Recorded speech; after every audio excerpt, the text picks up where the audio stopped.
वंदे मातरम। बंधुओं, आज हम बात करते हैं इंद्रियों के अनुकूलतम उपयोग के बारे में। Optimum use of senses. वास्तव में जो हमारा ज्ञान है, जो भी सांसारिक ज्ञान है, चाहे वो बाह्य हो या आंतरिक ज्ञान, अंदर का मनोवृत्ति जिसको कहते हैं, ये सब कुछ इंद्रियों के द्वारा ही संभव हो पाता है। जैसा कि आप सभी जानते हैं कि 5 बाह्य ज्ञान इंद्रियां हैं और एक जो है मन, आंतरिक ज्ञान इंद्रिय है। और हमारे सभी ज्ञान का इन्हीं अगर हम सांसारिक ज्ञान की बात करें, हम परमार्थिक ज्ञान की बात नहीं कर रहे हैं, सांसारिक ज्ञान इन्हीं ज्ञान इंद्रियों के द्वारा संभव हो पाता है। आज हम सेंसेस की बात इसलिए कर रहे हैं क्योंकि अगर हम अपने संस्कृति सभ्यता की बात करें तो हमेशा से इंद्रियों के नियंत्रण की बात कही जाती रही है। जितने भी अपनी श्रुतियां हैं, जो महाकाव्य हैं, धर्म ग्रंथ हैं, सब में, या महापुरुषों की बात करें तो हमेशा चाहे वो किसी की हम बात करें, अगर भारतीय सभ्यता संस्कृति की बात करेंगे, अगर हम सनातन धर्म की बात करेंगे तो इंद्रिय नियंत्रण उसका इंटीग्रेटेड पार्ट है, उसका उसी में निहित है। चाहे हम किसी भी परंपरा की बात करें, बुद्ध की बात करें, महावीर की बात करें, शंकराचार्य की बात करें, वेदव्यास की बात करें, किसी की भी बात करें, हम एक चीज कॉमन है और वो है इंद्रिय नियंत्रण। इंद्रियों को जो जीत लेता है वही कुछ एक कहें कि कुछ विशेष कर पाता है। तो आज हमारा ये कहने का तात्पर्य कुछ न धार्मिक है और न ही पारमार्थिक है, मूल रूप से सांसारिक है। और हम अपने ज्ञान, जो सांसारिक ज्ञान है, उसी के संदर्भ में इंद्रियों के नियंत्रण या ऑप्टिमम यूज ऑफ सेंसेस की बात कर रहे हैं। जैसा कि हम सभी जानते हैं कि वर्तमान जो परिस्थितियां हैं, इस समय जो इंद्रियां हैं, सेंसेस हैं, उनके डिस्ट्रैक्शन के लिए सबसे ज़्यादा, अगर हम एक आकलन करें या इतिहास की बात करें, तो वर्तमान में सबसे ज़्यादा डिस्ट्रैक्शन उपलब्ध है। चाहे वो बड़े हों, छोटे हों, स्त्री पुरुष, कोई भी हो, सबके लिए समान रूप से और पर्याप्त मात्रा में डिस्ट्रैक्शन चारों तरफ उपलब्ध है। यहाँ तक कि बहुत सारी चीज़ें हम जो करते आए थे वो भी नहीं कर रहे हैं। जैसे अगर हम बात करें, जैसे एक बड़ी साधारण सी सामान्य सी बात है, भोजन करना। पहले जो पूरा प्रोसेस होता था भोजन बनाने से लेके और भोजन करने तक, अगर हम आज की जो हम कहते हैं हर चीज में साइंटिफिक है कि नहीं है और रैशनैलिटी की बात करने लगते हैं, वास्तव में हम रैशनल कितने रह गए हैं ये तो एक चर्चा का विषय है और इसमें पर्याप्त आर्गुमेंट किए जा सकते हैं। जो भोजन की प्रक्रिया थी, अगर हम उस पर विचार करें तो पहले व्यक्ति जो है रसोई में बैठ के भोजन करता था, जहां भोजन बनता था, और भोजन जैसे ही तैयार हो जाता था, एक रसोई से आवाज आती थी कि भोजन तैयार हो गया है, आप सब लोग आ जाए।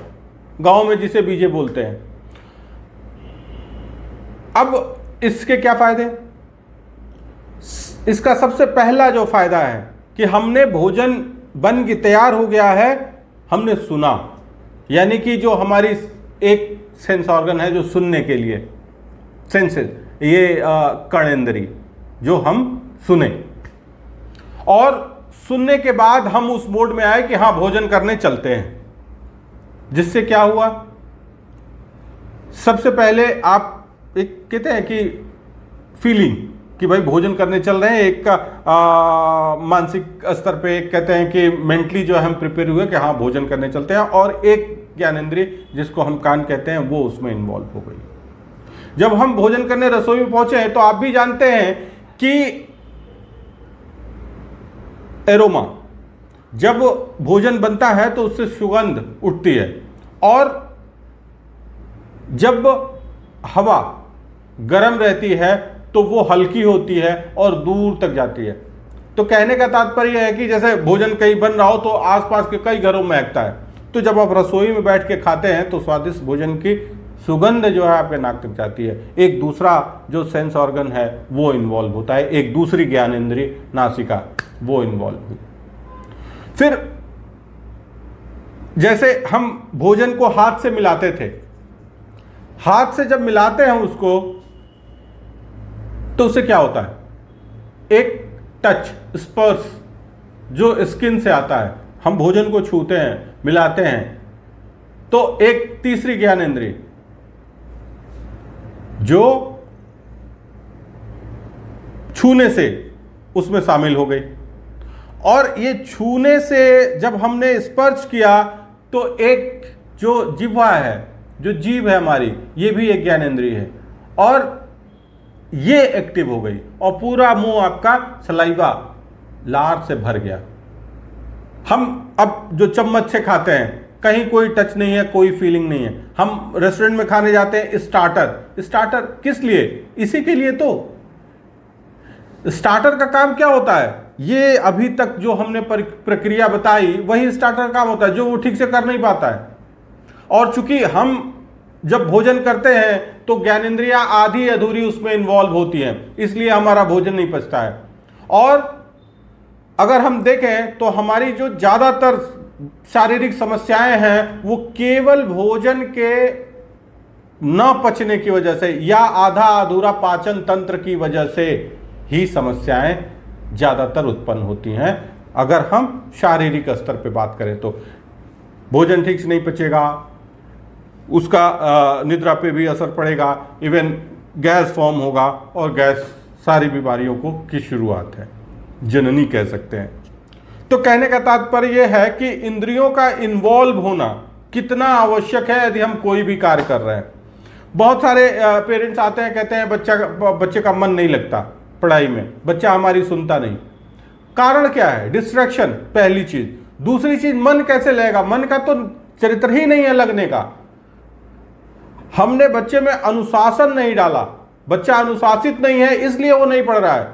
पढ़ाई उस पर थोपी जानी प्रतीत हो रही है, वो बच्चा पढ़ाई को जी नहीं रहा है। जब तक वो पढ़ाई को फील नहीं करेगा तब तक पढ़ेगा कैसे। पढ़ाई किसी के लिए रुचिकर नहीं होता है, पढ़ाई को फील करना पड़ेगा। अगर उसमें उसकी इंद्रियां इन्वॉल्व नहीं है, वो बार बार डिस्ट्रैक्ट हो रही हैं, भाई मन लगाने की जरूरत ही क्या है। खेलने जाता है, मन लगाता है क्या, खेलने में तो कोई मन लगाने की आवश्यकता नहीं पड़ती। क्यों, क्योंकि उसकी सारी इंद्रियां, सारे सेंसेस उसमें इन्वॉल्व है। अब कोई सेंसेस बाकी ही नहीं है कि इधर उधर डिस्ट्रैक्ट हो। लेकिन पढ़ाई में ऐसा नहीं है। जब से ये ऑनलाइन चीजें होने लगी हैं और ज्यादा समस्याएं हो गई हैं। क्यों, क्योंकि मन का जो नेचर है, जो चरित्र है, वो भटकने का है। और जब आप बच्चा एक ऐसे माध्यम से पढ़ाई कर रहा होता है जिसपे और भी ऑप्शंस या विकल्प मिल जाए, क्योंकि मन तो विकल्प ढूंढता है, इंद्रियां विकल्प ढूंढती हैं। इंद्रियां एकाग्रचित एक जगह इकट्ठित तभी होती हैं जब बाकी विकल्प नहीं रहते हैं। जैसे ही उसको विकल्प मिलेगा वो डिस्ट्रैक्ट हो जाएगी। और बच्चों के साथ भी यही हो रहा है। आप लैपटॉप है, मोबाइल पे मैम ने वर्कशीट भेज दिया है, स्कूल वालों से कोई कहने नहीं जा रहा है कि मोबाइल पे क्यों भेज रही हैं। आप या तो कॉपी में नोट कराइए या तो उसको प्रिंटेड फॉर्म में दीजिए। एक बार जब बच्चा लैपटॉप लेके बैठ रहा है तो कितनी विंडोज खुली हैं, कंटेंट क्या है, इस पे किसका कंट्रोल है, किसी का कंट्रोल नहीं है। और जब लैपटॉप पे इंटरनेट है तो बच्चा डिस्ट्रैक्ट होगा, क्योंकि उसके पास विकल्प है, ऑप्शन है। और जब ऑप्शन रहेगा तो डिस्ट्रैक्ट होगा, कोई रोक नहीं सकता है। तो जब तक हम इंद्रियों पे उचित नियंत्रण नहीं रखेंगे और उसका ऑप्टिमम यूटिलाइजेशन नहीं करेंगे, तब तक किसी भी प्रकार का सकारात्मक, पॉजिटिव और कंस्ट्रक्टिव काम करना बड़ा ही मुश्किल है। इसी प्रकार से अगर हम बात करें कि हम समय के साथ धीरे धीरे, अभी जो न्यू एजुकेशन पॉलिसी आई है उसमें इस पे विशेष ध्यान दिया गया है। 3 साल से जो प्ले स्कूल की भी शुरुआत की गई है। 3 साल से जो इनिशियल 5 साल रखे गए हैं उसमें 3 साल जो शुरू का है वो 3 वर्ष से आगे प्रारंभ हो रहा है। अभी मैं कई बार देखता हूं कि 2 साल का बच्चा है, 1.5 साल का बच्चा है, ले जाके प्ले स्कूल में पहुंचा दिया जा रहा है। वो क्या सीखेगा, कैसे सीखेगा? हमको ये समझना पड़ेगा कि जो लर्निंग है वो एक्टिव और पैसिव दोनों तरह की होती है। और एक्टिव लर्निंग का एक एज ग्रुप होता है। जितने भी इस तरह के अगर हम कहें कि मनोवैज्ञानिक हुए हैं, चाहे फ्रॉयड हो, चाहे एरिक एरिक्सन हो, मीड हो, सबने डिफरेंट स्टेजेस बताए हैं। ओरल, एनल, फेलिक, लेटेंसी, एडोलसेंस, ये डिफरेंट स्टेजेस हैं और हर स्टेज की अपनी रिक्वायरमेंट होती है। एक अपना सिस्टम होता है, एक अपना स्ट्रक्चर होता है। एक अगर हम बात करें तो हम कह सकते हैं कि एक अपना हार्डवेयर होता है, मदरबोर्ड होता है, और उस पर्टिकुलर एज ग्रुप में एक विशेष प्रकार से ही बच्चों को शिक्षा दी जा सकती है। छोटे बच्चों को 1.5-2 साल के बच्चों की जो लर्निंग होती है वो पैसिव लर्निंग होती है। वो माँ बाप, इधर उधर, सोसाइटी, अगल बगल देख के ऑब्जर्व करता है और सीखता है। जैसे कहते हैं socialization is a continuous process. सामाजिकरण एक अनवरत प्रक्रिया है जो जीवन पर्यंत चलती रहती है और हमेशा व्यक्ति कुछ न कुछ सीखता है।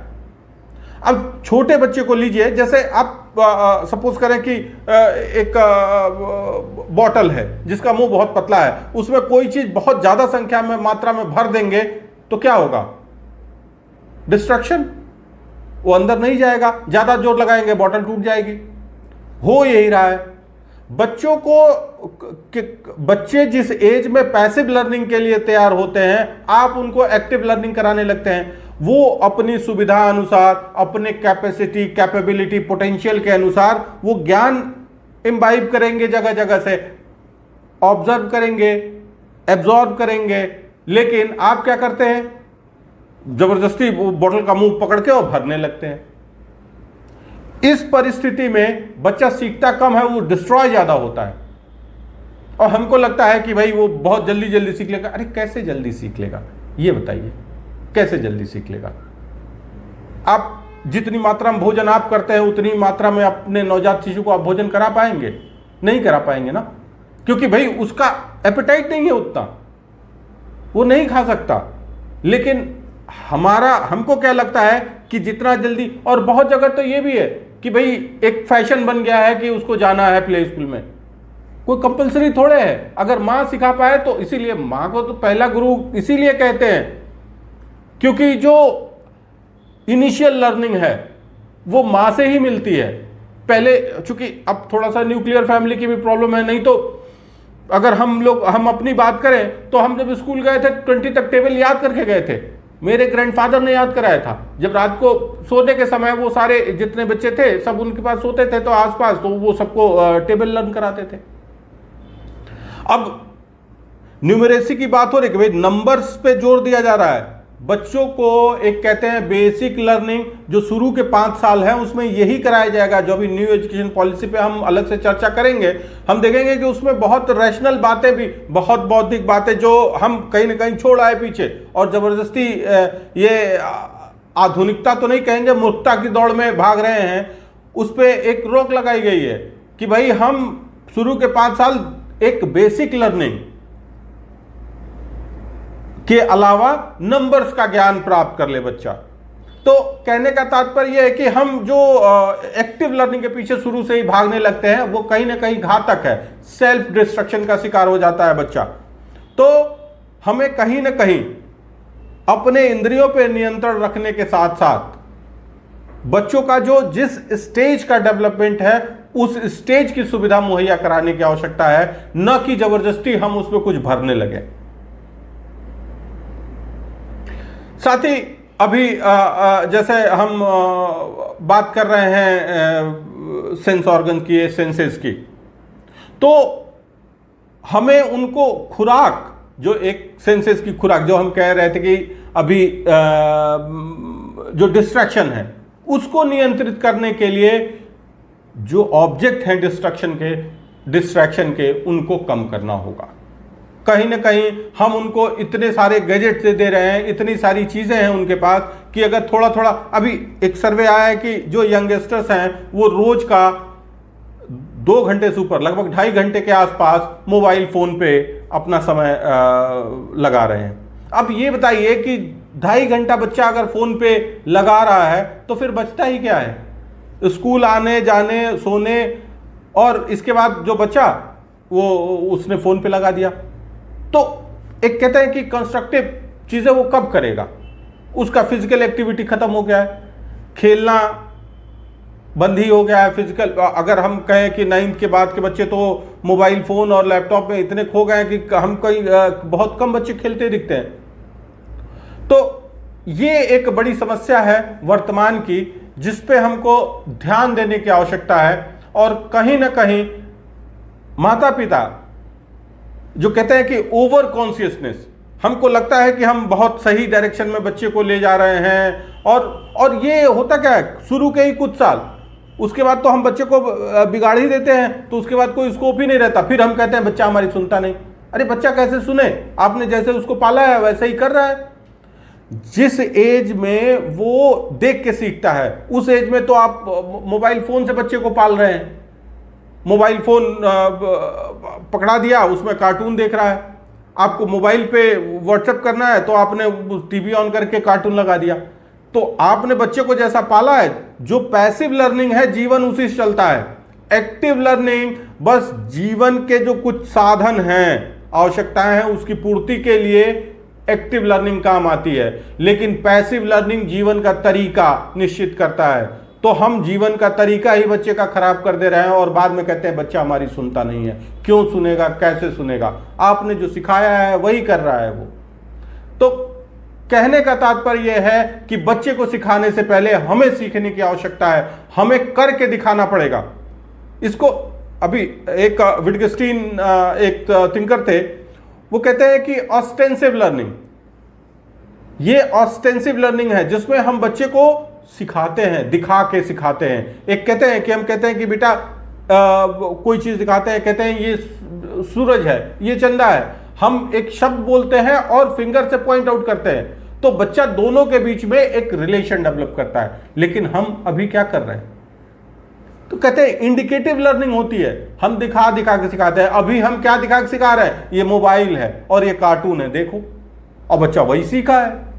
अब जब सीखा है वही, तो आगे जाके भाई वही कर रहा है और फिर आप परेशान हो रहे हैं। बहुत सारे लोग, अब हमने बच्चे का फाउंडेशन इस तरह से बनाया है, काम चलाया है। बचपन जो शुरू की लर्निंग है 4, 5, 6 साल, वो ऐसे गई।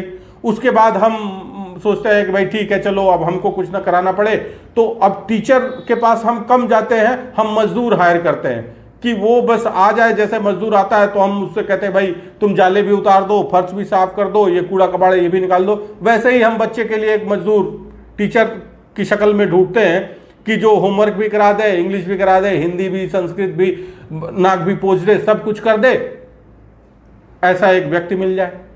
अब ये प्रक्रिया चलती है 8th 9th तक। उसके बाद 10th 11th में हम सोचते हैं भाई ये अब ये जो है इसको आईटी क्रैक करनी है और ऑल इंडिया रैंक कम से कम 10 के अंदर हो तो मजा आ जाए।